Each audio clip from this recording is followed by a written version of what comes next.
Les Philippines, souvent qualifiées de pays le plus extravagant d'Asie, recèlent des réalités qui dépassent l'imagination. Parmi elles, se trouve une pratique dont l'ampleur et la complexité soulèvent de profondes interrogations sur la dignité humaine et les valeurs sociales.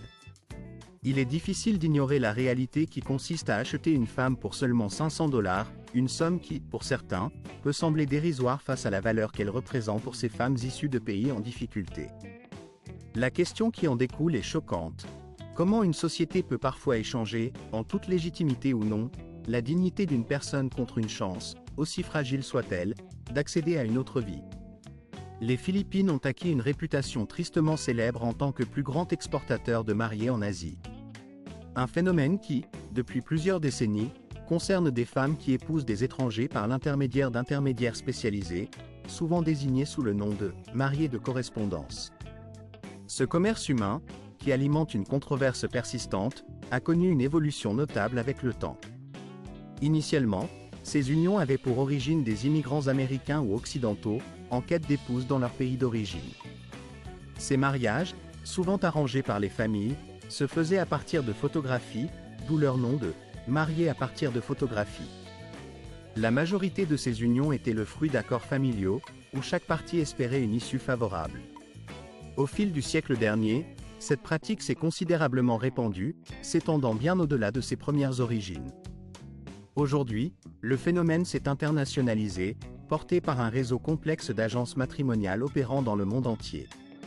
Ces agences, utilisant tous les moyens de communication modernes, attirent des femmes par le biais de publicités dans les journaux, de magazines à couverture glacée, de lettres manuscrites, mais surtout par Internet. Certaines femmes choisissent de s'inscrire directement sur des sites spécialisés, y créant leur profil et organisant elles-mêmes des rencontres. La majorité des hommes qui cherchent à se marier de cette façon sont des individus d'âge moyen, souvent originaires de pays développés comme les États-Unis, le Canada, l'Australie ou des nations d'Europe occidentale. Les femmes, quant à elles, proviennent majoritairement de milieux pauvres, souvent ruraux, où le chômage et le manque d'opportunités sont monnaie courante. Le mariage avec un étranger apparaît alors comme une échappatoire, une chance de sortir de la pauvreté, voire une voie vers une vie meilleure. Selon Roxanne Sims, dont les travaux ont été publiés dans la revue Acon Law Review, en 2009, entre 300 000 et 500 000 femmes philippines quittent chaque année leur pays pour se marier à l'étranger. La plupart de ces femmes proviennent de zones rurales, où l'économie locale ne permet pas de subsister, et où l'avenir semble désespérément sombre. La promesse d'un mari étranger, capable d'offrir stabilité et sécurité financière, devient alors une tentation irrésistible pour ces jeunes femmes. Les courtiers en mariage exploitent habilement ce rêve, transformant ce qui pourrait être une simple transaction commerciale en une réalité bien plus sombre. Le terme « acheter une femme » n'est pas à prendre au sens littéral, mais symbolise plutôt une transaction où il s'agit d'accéder à la rencontre, à la sélection, voire à l'organisation d'un mariage avec des personnes qui cherchent désespérément à échapper à leurs conditions. Les agences américaines ou occidentales peuvent demander entre 500 et 5 000 $ par contact. Elles organisent des voyages romantiques, fournissent une assistance pour l'obtention de visas de fiançailles, et facilitent la mise en relation entre les femmes philippines et leurs prétendants étrangers. Sur les sites internet, ces femmes se présentent souvent sous un jour idéalisé, décrites comme obéissantes, soumises, bonnes ménagères, afin de créer une image artificielle qui séduira les hommes occidentaux. La mise en scène de cette image parfaite est soigneusement orchestrée pour répondre aux attentes culturelles et aux fantasmes de ces hommes. Les agences internationales, pour la plupart, ne protègent que rarement les intérêts des femmes. Elles privilégient avant tout ceux des hommes, transformant ces femmes en objets de commerce, voire en biens échangeables. La relation commerciale est ainsi structurée de manière à faire passer les femmes pour des marchandises, tandis que les clients masculins sont valorisés comme des personnes privilégiées, méritant toute l'attention et les soins possibles. Face à ces pratiques, peu de mesurent le danger le plus insidieux réside dans le coût caché, un prix que les femmes paient souvent de leur propre existence, de leur liberté ou de leur dignité. Nombreux sont ceux qui, à travers des mariages arrangés par des intermédiaires, se retrouvent rapidement plongés dans un enchevêtrement de risques, de violences physiques et de ruptures sociales profondes. Ces arrangements, souvent présentés comme des opportunités ou des solutions, se transforment fréquemment en pièges où l'isolement devient la règle, étouffant toute possibilité de soutien ou de liberté d'action. Des recherches menées aux États-Unis, au Canada ou à Taïwan ont mis en lumière une réalité alarmante. Beaucoup de femmes migrantes ignorent complètement les lois en vigueur dans leur pays d'accueil. Elles dépendent entièrement de leur mari, tant sur le plan financier que juridique, ce qui les rend vulnérables en période de crise ou de conflit. Lorsque surviennent des situations difficiles, ces femmes se retrouvent souvent sans aucun appui, démunies face à un système qui leur est étranger. La tragédie de Susan Blackwell, une femme philippine abattue par son mari dans un immeuble de justice à Seattle en 1995, a fortement marqué l'opinion publique. Cet incident dramatique a mis en évidence la gravité du problème et a suscité une attention accrue aux États-Unis. Sur les Philippines, dès l'année 1990, une loi nationale, la loi de la République numéro 695, a été adoptée pour interdire strictement toute forme de mariage par intermédiaire avec des étrangers, notamment par courrier, Internet ou autres moyens de communication. Pourtant, malgré cette législation, de nombreuses agences ont trouvé des moyens de contourner ces interdictions en ouvrant des bureaux à l'étranger ou en se déguisant en programmes touristiques ou culturels légitimes. La faiblesse et le manque de moyens des forces de police locales rendent difficile toute tentative de contrôle efficace. Au final, des millions de Philippins se retrouvent entraînés dans un marché matrimonial transnational, où leur valeur est évaluée bien en dessous de la véritable vie humaine. Après avoir visionné cette vidéo, il est souhaitable que votre première réaction ne soit pas de penser à l'achat d'une femme sans amour, mais plutôt d'éprouver de la compassion pour ces femmes des Philippines, souvent victimes d'un système cruel et déshumanisant. Restez attentifs, car d'autres révélations étonnantes concernant ce pays vont suivre. Au cœur de la capitale bruyante et vibrante, se trouve un lieu qui semble à l'écart du rêve urbain, un bidonville qui raconte une histoire tout à fait différente. Sur les 23 millions d'habitants que compte Manille, environ 40% vivent dans des conditions extrêmement difficiles. Sous les viaducs et dans les ruelles étroites, plus de 200 000 familles, soit près de 850 000 personnes, luttent chaque jour contre la pauvreté, la pollution et la privation. Lorsqu'une averse de seulement une demi-heure se déchaîne, l'eau inonde rapidement ces quartiers, rendant la vie encore plus insupportable. Les eaux stagnantes apportent leur lot de maladies, et dans certains cas, provoquent même des glissements de terrain menaçant la vie de ceux qui y résident. En été, la chaleur devient oppressante, atteignant souvent 36 à 38 degrés Celsius, avec un taux d'humidité avoisinant les 80%, rendant l'air presque irrespirable. L'eau potable y est rarement purifiée, l'électricité est intermittente, et le coût du kilowattheure est presque 2 fois plus élevé qu'au centre-ville, ce qui aggrave encore la précarité des habitants.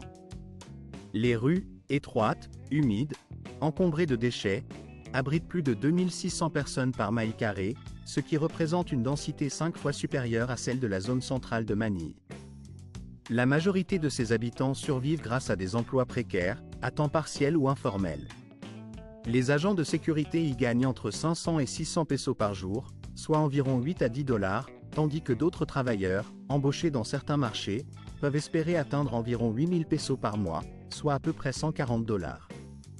Malgré ces conditions difficiles, il existe aussi des scènes de solidarité, où des familles partagent leurs maigreries, où les enfants rient et jouent, insouciants face à leur quotidien difficile.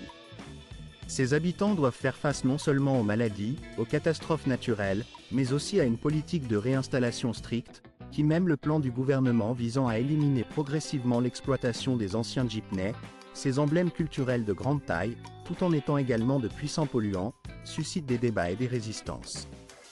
Ces véhicules, souvent considérés comme des symboles vivants de l'histoire et de l'identité locale, sont de plus en plus remis en question dans un contexte où la pollution atmosphérique atteint des niveaux alarmants.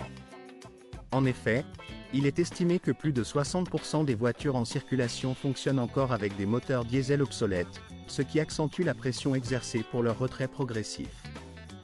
Cette situation met en lumière un conflit entre la préservation du patrimoine culturel et la nécessité de moderniser le parc automobile afin de réduire l'impact environnemental. Dans ce contexte, la fracture sociale apparaît de manière flagrante, comme le révèle la figure de Tonda, qui met en évidence l'écart profond séparant la richesse et la pauvreté au sein de la ville. Pourtant, cette même réalité dévoile aussi un visage d'humanité, où la solidarité et l'entraide restent palpables, même dans les quartiers les plus défavorisés. Les statistiques, souvent déconcertantes, témoignent d'une crise sociale majeure, dépassant parfois l'entendement, mais elles ne peuvent éteindre la lueur d'espoir qui brille dans le cœur de ceux qui croient en un avenir meilleur. Après ces réflexions, notre voyage nous mènera vers un village où la vie et la mort cohabitent dans un espace partagé, un lieu où la tradition continue de s'inscrire dans le quotidien des habitants. Mais avant de poursuivre cette exploration, je vous invite à prendre une pause de 5 secondes pour apprécier cette vidéo et à vous abonner à notre chaîne. Votre soutien est précieux, il nous permet de continuer à partager ces histoires. Nous voici donc plongés dans une édition spéciale, au cœur de paysages mystérieux et empreints de symbolisme. Parmi eux, les cercueils suspendus de Sagada, nichés dans les montagnes brumeuses de la région. Au nord des Philippines, dans la petite ville de Sagada, située sur un relief escarpé, règne une quiétude presque surnaturelle. Ce lieu recèle l'une des traditions funéraires les plus singulières au monde, consistant à suspendre des cercueils à de hautes falaises vertigineuses ou à les déposer dans des grottes obscures et froides. Depuis des siècles, la communauté Kankanai, qui vit en harmonie avec la nature sauvage de la montagne, honore ses défunts par ce rituel étrange mais profondément symbolique. La croyance sous-jacente est que plus le corps repose près du ciel, plus l'âme s'élève facilement vers les ancêtres et les divinités. La hauteur des cercueils n'est pas seulement une question de spiritualité, mais aussi de pragmatisme. En les plaçant en altitude, la protection contre les animaux sauvages et les inondations est assurée, évitant ainsi la dégradation ou la profanation des restes. Cependant, la taille de ces cercueils étonne par leur petitesse. À l'intérieur, le corps est soigneusement placé dans une position presque embryonnaire, tordu et étroit, symbolisant un retour à la source originelle de la vie, dans son état le plus pur. Ce rite, aujourd'hui en déclin, se pratique encore de manière sporadique, laissant derrière lui des vestiges du passé. Le temps a usé ces cercueils suspendus, qui s'accrochent toujours aux parois rocheuses, témoins silencieux d'un héritage ancestral. Des milliers de visiteurs viennent contempler ces boîtes de bois suspendues au-dessus du vide, se posant inévitablement la même question. Pourquoi nos ancêtres ont-ils choisi une telle façon d'adieu? Leur choix audacieux, presque défiant, semble vouloir transcender la mort pour mieux l'honorer. Sagada n'est pas simplement une étape touristique, mais un véritable portail vers un autre univers où l'homme, la nature et la mort s'entrelacent dans un silence mystérieux et envoûtant. Ce lieu singulier laisse une empreinte indélébile dans l'esprit de ceux qui le visitent, comme une invitation à réfléchir sur la fragilité de la vie et la permanence des traditions. Parmi ces créatures que cette atmosphère semble attirer, le plus petit primate du monde, le tarsier pygmée, occupe une place à part. Avec une taille qui ne dépasse pas 10 à 15 cm, il impressionne par sa capacité à sauter sur de longues distances, souvent 80 fois la longueur de son corps, ce qui est remarquable pour un si petit animal. Derrière cette apparence minuscule et les tarsiers, ces petites créatures d'une timidité extrême, incarnent une fragilité presque palpable face à l'immensité de leur environnement. Leur nature profondément sensible fait qu'un simple son aigu, d'une intensité perçante, ou même la moindre lumière soudaine, peut déclencher chez eux un stress si intense qu'il devient une menace mortelle. C'est pour cette raison que, dans des lieux protégés tels que la réserve naturelle de Dolgopiatov, nichée dans la forêt luxuriante de l'île de Bohol aux Philippines, la tranquillité absolue doit être scrupuleusement respectée. La moindre utilisation du flash lors de photographies est formellement interdite afin d'éviter de perturber ces petits êtres si vulnérables. Étonnamment, ces animaux possèdent la faculté extraordinaire de tourner leur tête presque à 180 degrés, un exploit comparable à celui des hiboux, leur permettant une vision nocturne d'une précision remarquable. Grâce à cette capacité, ils deviennent des chasseurs très habiles, captant avec finesse les insectes qui composent leur alimentation essentielle. Leur rôle dans l'écosystème est crucial, car ils participent activement à l'équilibre naturel en régulant la population d'insectes nuisibles. Pourtant, leur existence est aujourd'hui menacée. La déforestation rapide et l'expansion urbaine poussent ces petites créatures vers un déclin inévitable, éradiquant peu à peu leur habitat précieux. La disparition de ces forêts symbolise une perte irréparable pour la biodiversité. Néanmoins, un espoir subsiste. Grâce à divers programmes de conservation environnementale et au respect croissant que la population manifeste envers ces êtres fragiles, il devient possible d'assurer leur survie. Après avoir croisé leurs regards ronds et profonds dans la pénombre, on comprend que ces animaux ne sont pas seulement des spécimens isolés. Ils constituent une partie irremplaçable du patrimoine naturel des Philippines. Leur présence témoigne de la richesse et de la complexité des écosystèmes insulaires, et leur protection devient une responsabilité collective. Dans un autre registre, les cimetières aux Philippines illustrent une facette étonnante de la relation entre la vie et la mort.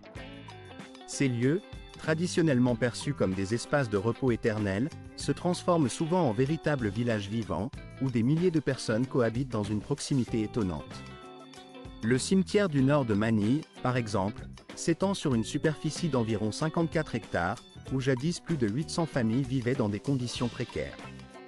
Aujourd'hui, des milliers d'habitants, parmi des millions de tombes, ont trouvé refuge dans cet espace autrefois dédié à l'extinction.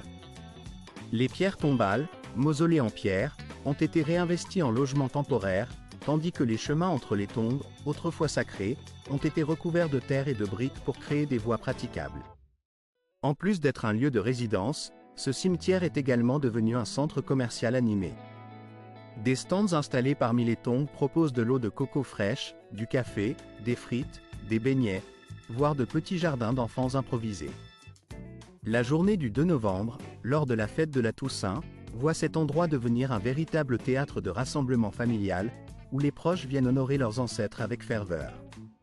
Certains résidents vivent de cette cohabitation en devenant guides informels, racontant avec passion les histoires de personnalités célèbres enterrées ici ou partageant des légendes locales pour attirer les visiteurs et gagner un maigre revenu. Malgré l'étroitesse de l'espace, la pollution, et un statut juridique souvent contesté, cette communauté singulière a su bâtir un véritable système d'entraide. Ensemble, ils ont transformé ce lieu de mort en un espace où la vie et la mort coexistent, liés par des liens d'humanité étonnamment profonds. En tout, on recense à peu près 7641 cimetières à travers l'archipel philippin. Ce chiffre peut sembler incroyable, presque irréel, tant il témoigne de la complexité de la société locale et de ses coutumes. La mise à jour de ce décompte, effectuée en 2017 par la Direction nationale de la cartographie et des ressources d'information, a permis d'obtenir une vision plus précise de cette réalité. Les îles principales, telles que Luçon, la plus vaste, abritent la capitale Manille, tandis que Mindanao, au sud, se distingue par ses plaines fertiles et sa population musulmane autochtone. L'archipel des au cœur de l'océan Pacifique, là où la mer se déchaîne dans une symphonie de couleurs et de mouvements, se trouve un ensemble d'îles d'une beauté saisissante, souvent considéré comme l'un des joyaux les plus précieux que la nature ait jamais façonnés. Ces terres, dispersées sur une superficie d'environ 7641 îles, forment un archipel d'une diversité inégalée, chaque île constituant un chapitre unique dans la vaste chronique de cette nation insulaire. Chacune d'elles raconte une histoire à part, tissée de traditions anciennes, de langues variées, de croyances profondes et d'écosystèmes riches et variés. La mosaïque humaine et naturelle qui compose ce pays est si complexe et si vibrante qu'elle en devient une véritable œuvre d'art vivante.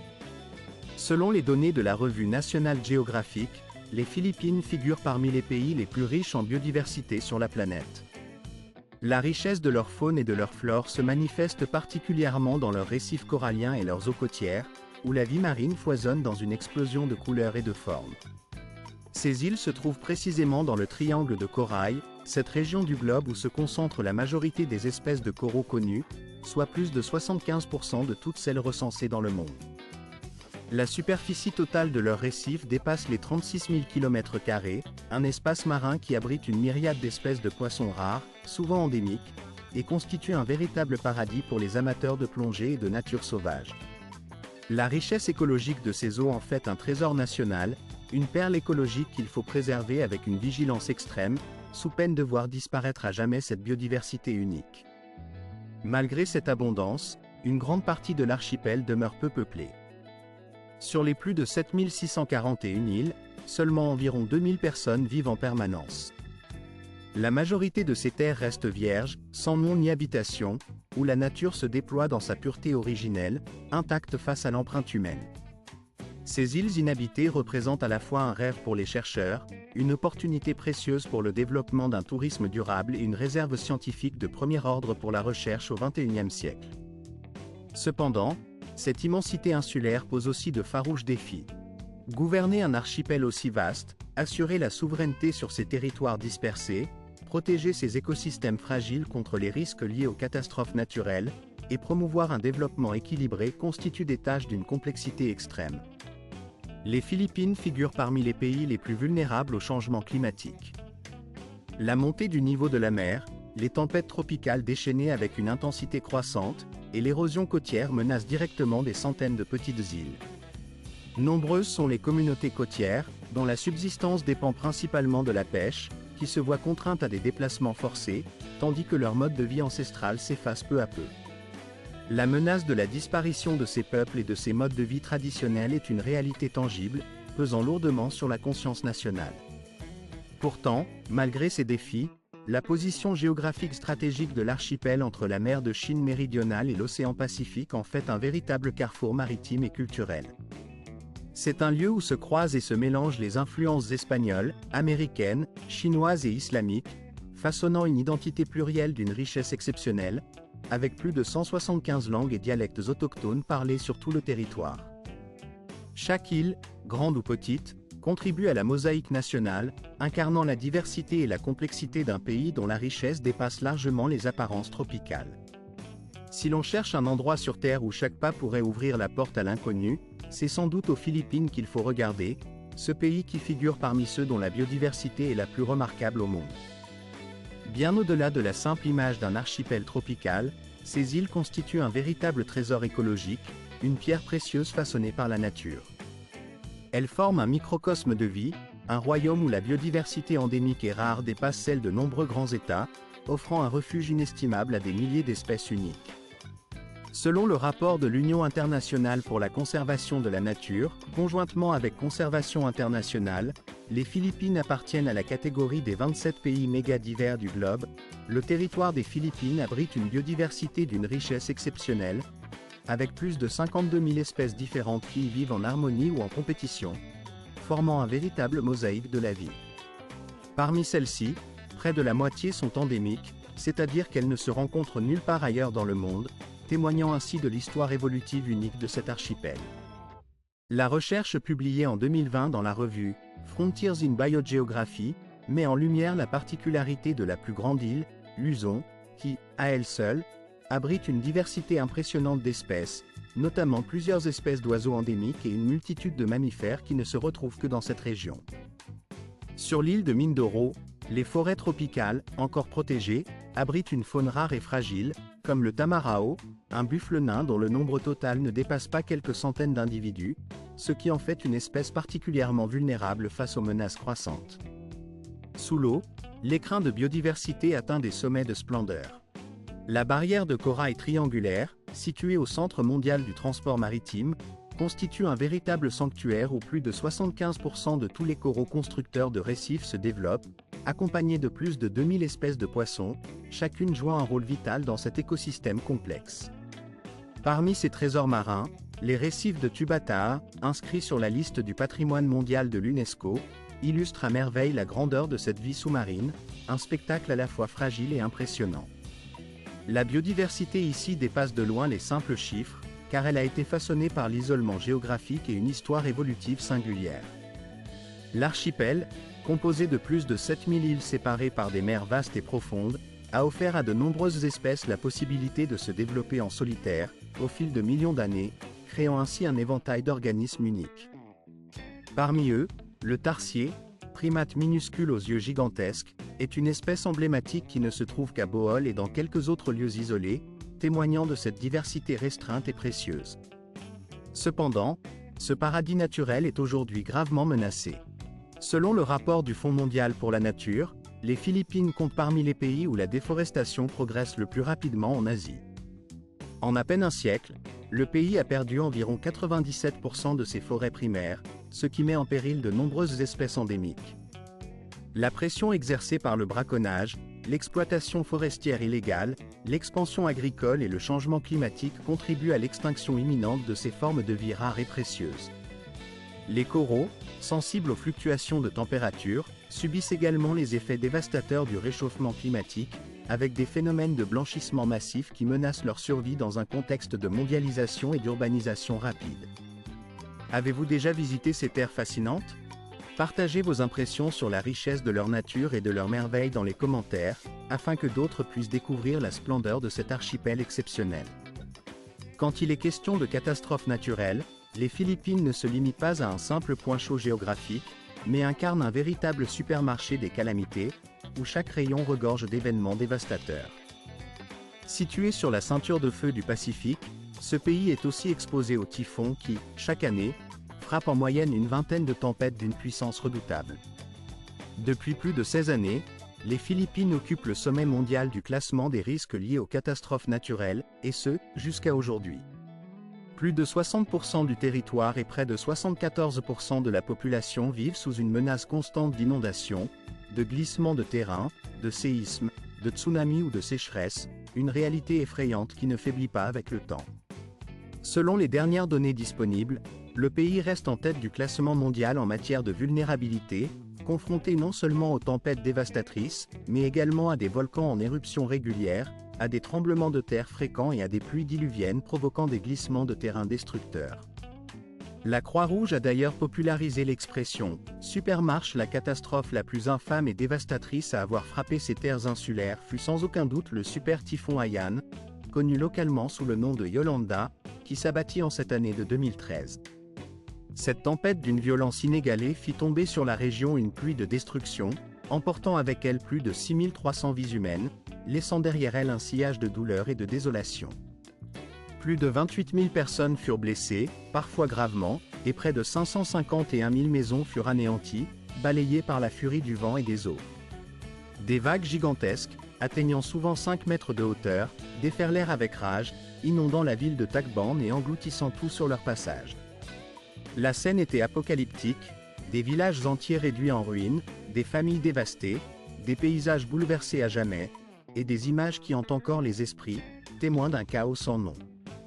Les survivants, meurtris et désespérés, continuent de porter en eux le poids de ces événements, leur mémoire gravée à jamais dans leur quotidien.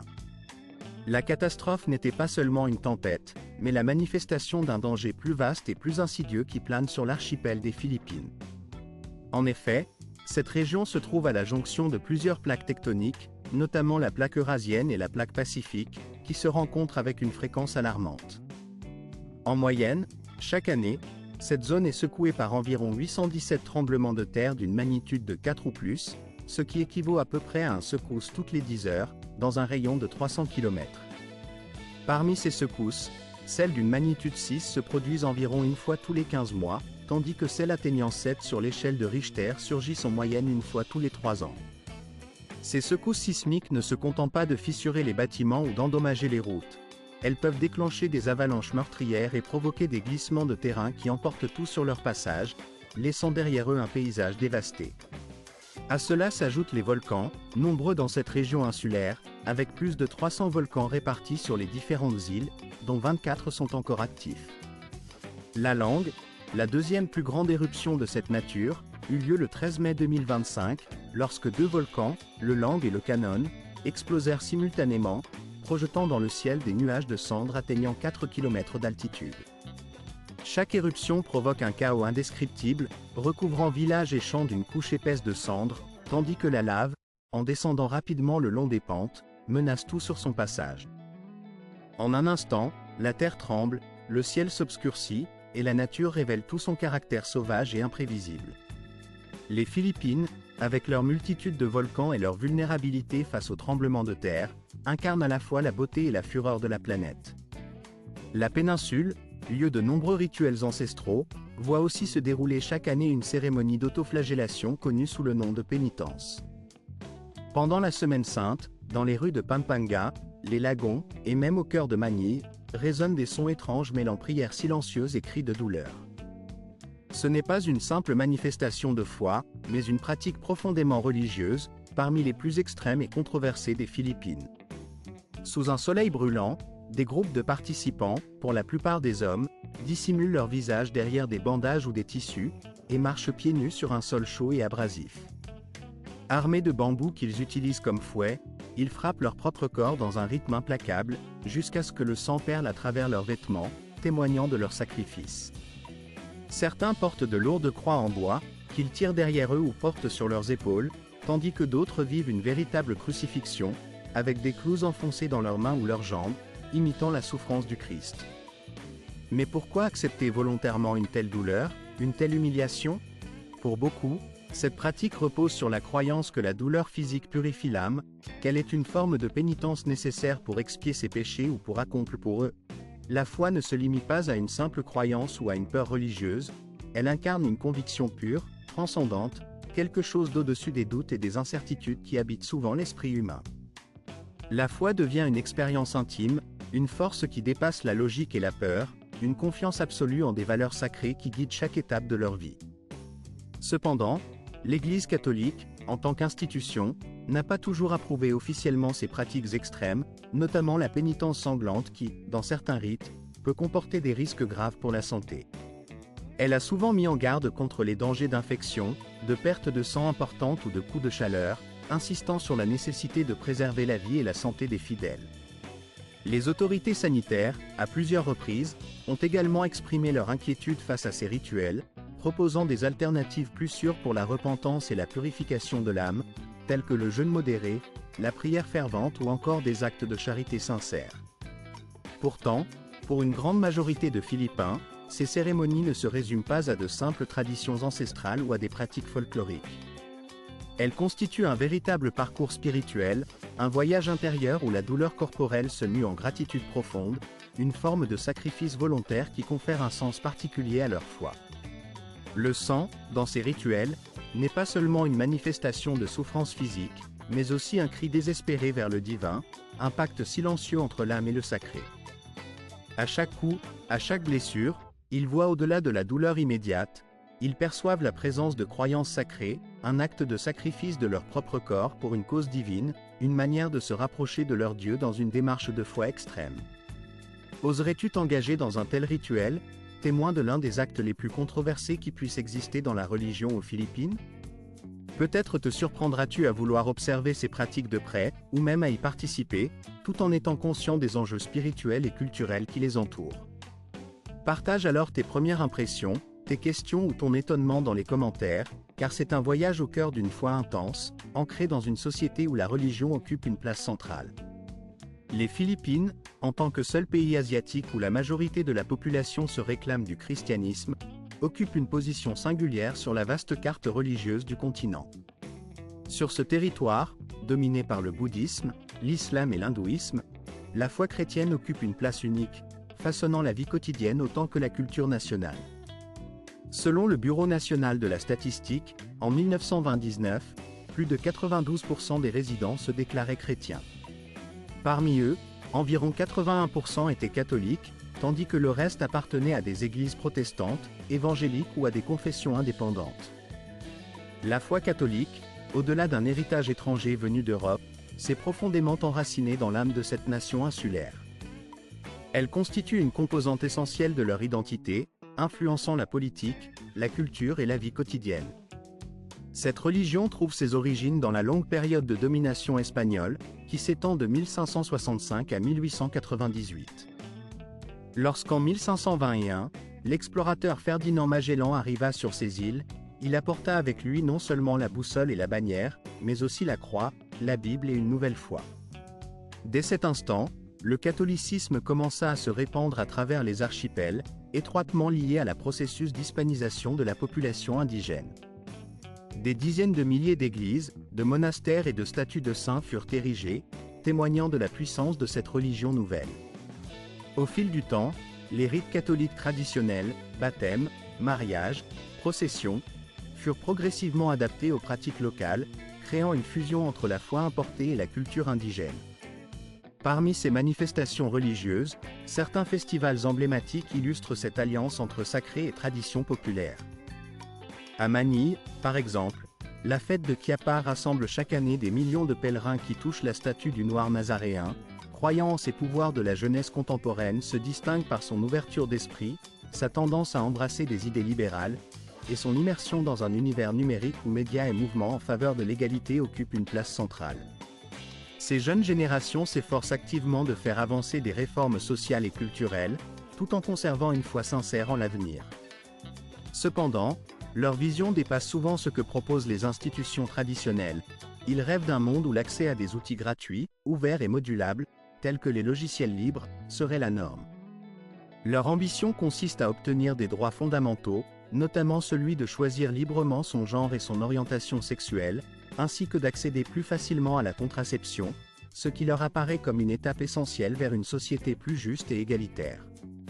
Ils aspirent également à une participation accrue des femmes dans la vie de l'Église, à une ouverture plus large envers le mariage civil, le divorce et le remariage, autant de changements qu'ils considèrent comme nécessaires pour faire évoluer une société souvent perçue comme conservatrice. Face à ces revendications, une question cruciale se pose. Comment la religion devrait-elle s'adapter à ces nouvelles aspirations? Doit-elle être plus ouverte, plus tolérante, pour accompagner ces transformations?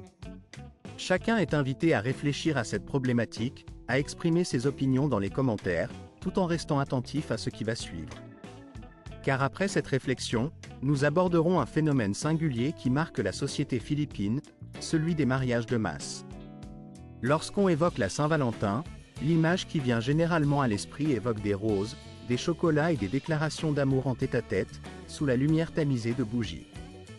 Mais, dans l'archipel des Philippines, cette journée revêt une signification bien plus profonde et collective, puisqu'elle est devenue le jour de cérémonie de mariage en masse.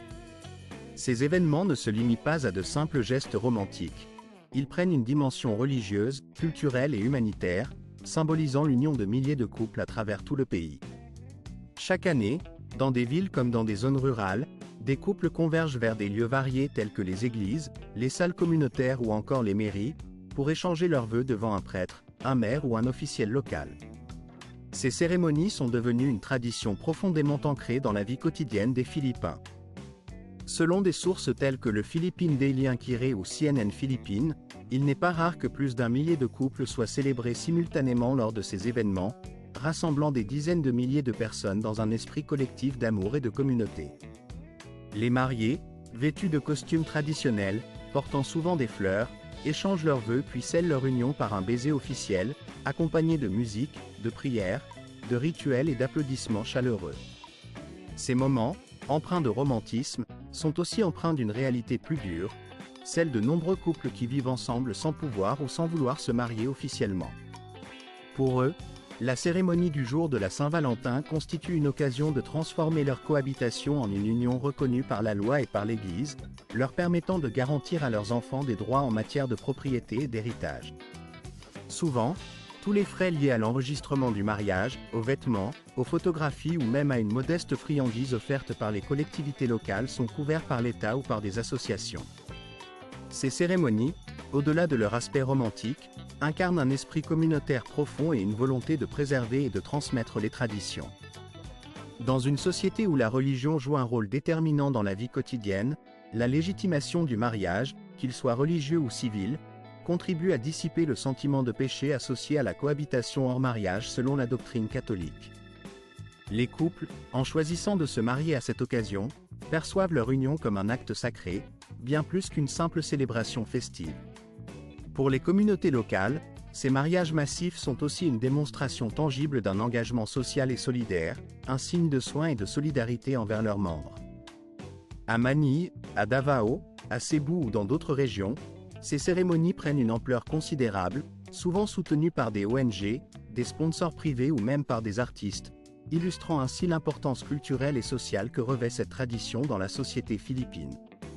Lors des diverses cérémonies et événements publics, il n'est pas rare que des concours soient organisés, rassemblant un large public dans une atmosphère de convivialité et de solidarité. Ces compétitions, souvent destinées à renforcer la cohésion sociale, prennent parfois la forme de loteries ou de dons généreux, visant à apporter du soutien aux familles les plus modestes.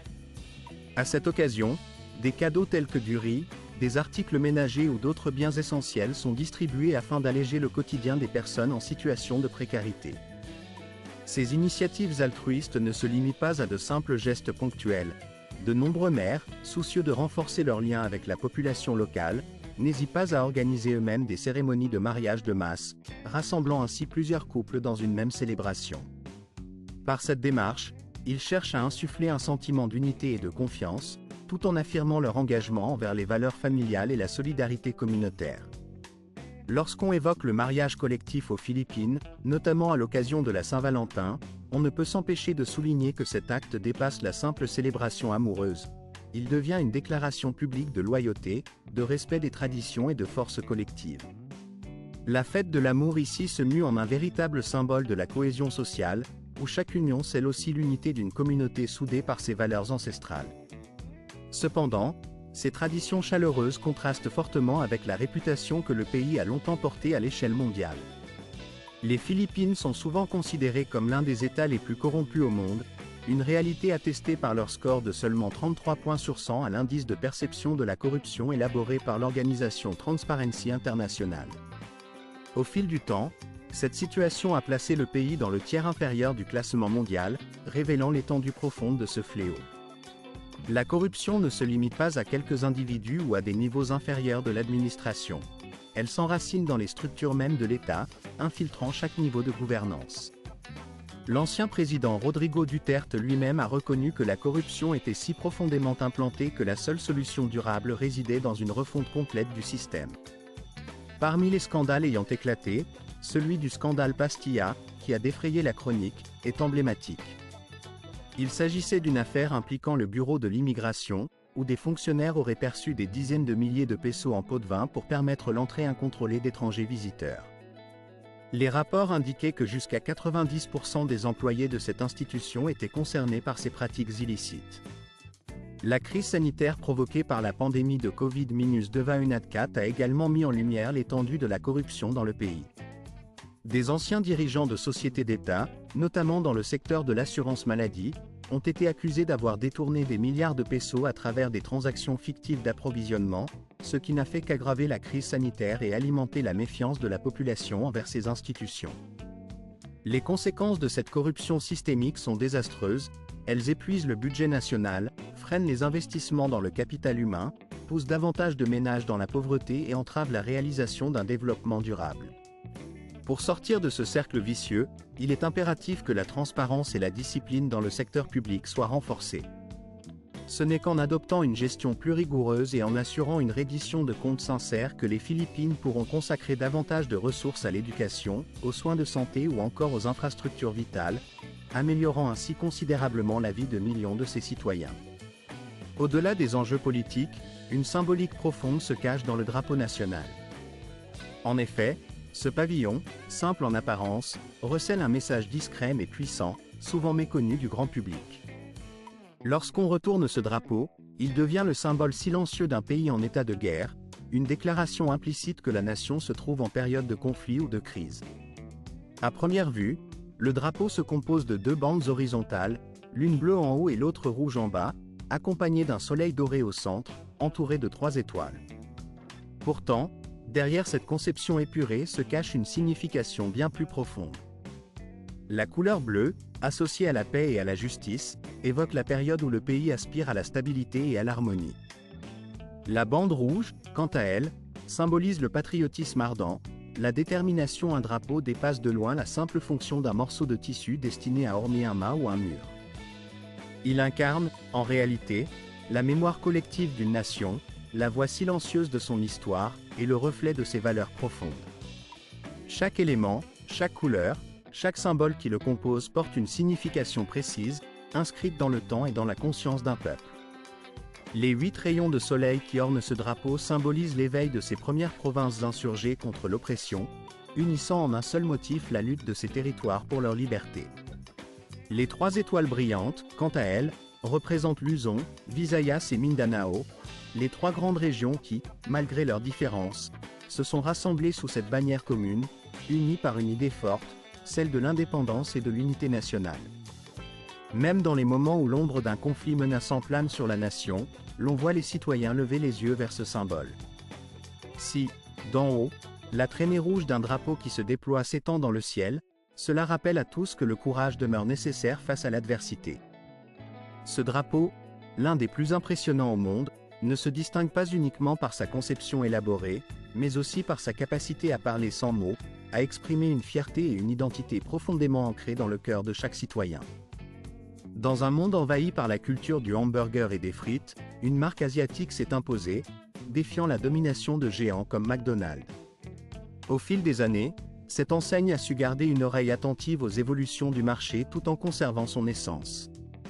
L'histoire de Jollibee commence en 1975, lorsque Tony Tan Kak-Aksenge, un jeune entrepreneur philippin d'origine chinoise, décide avec sa famille d'ouvrir une petite glacière appelée Magnolia dans le quartier de Cubao, à Quezon City. Ce modeste début marque le point de départ d'un formidable voyage. De ce humble café, une chaîne appelée Jollibee a émergé pour devenir, au fil du temps, la plus grande enseigne de restauration rapide aux Philippines.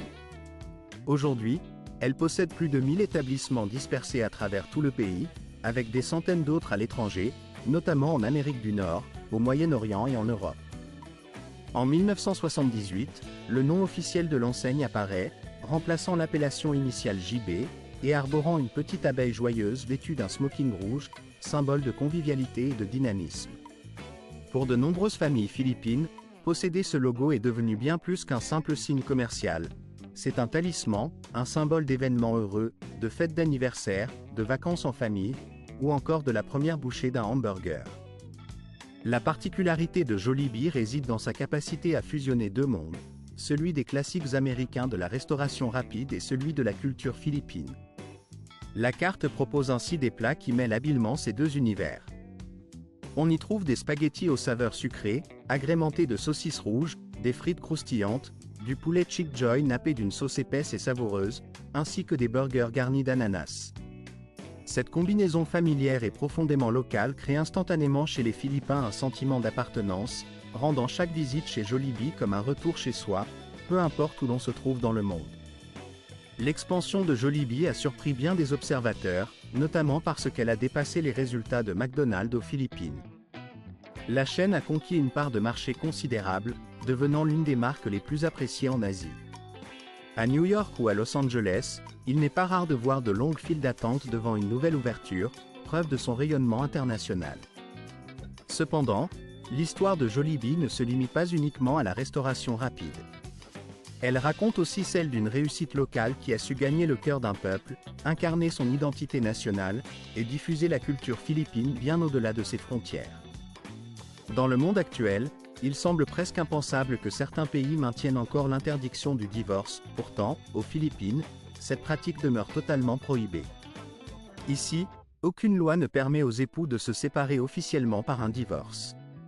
Ceux qui choisissent de mettre fin à leur mariage ne peuvent tout simplement passer. Les options qui s'offrent aux couples en difficulté sont étonnamment limitées, et leur choix se réduit généralement à deux possibilités.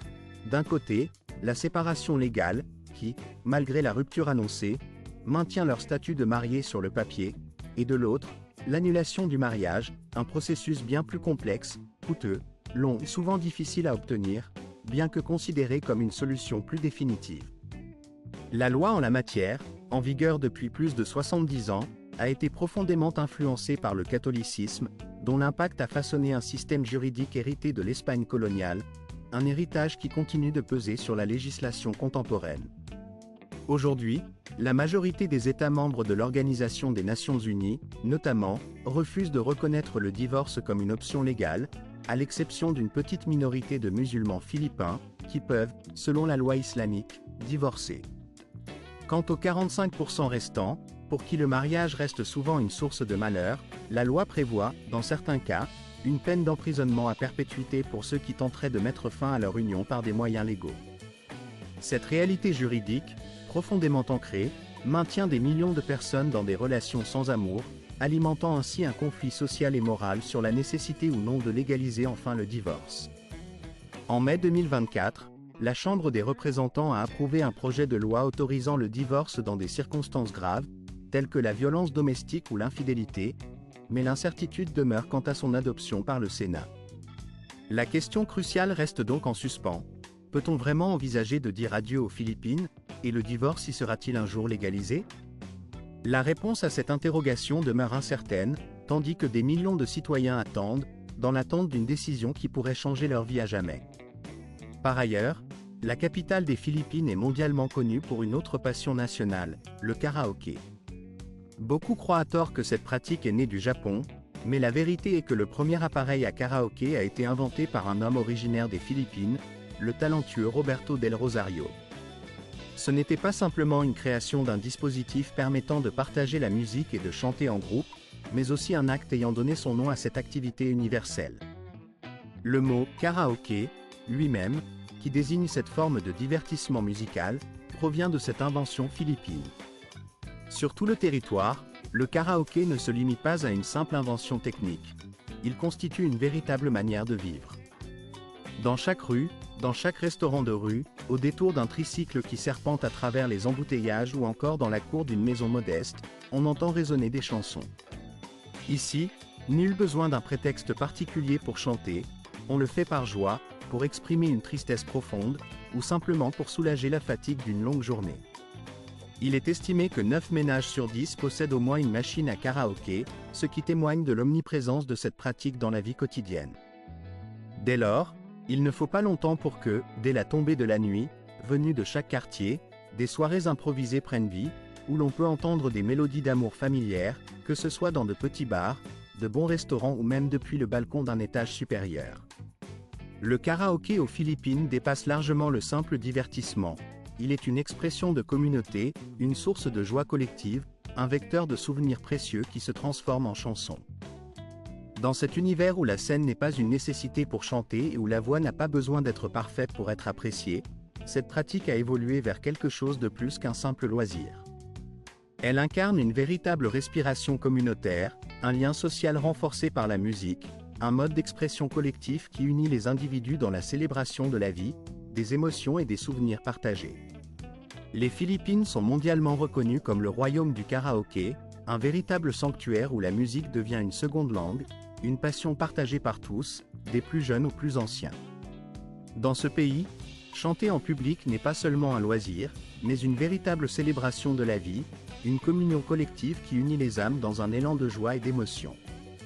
La culture du karaoké y a atteint un tel degré d'intensité qu'il n'est pas rare de voir des groupes d'amis, des familles ou même des inconnus se rassembler dans les rues ou dans des petites salles éclairées de néons colorés, tous armés d'un micro, prêts à laisser exploser leur voix dans un élan de spontanéité.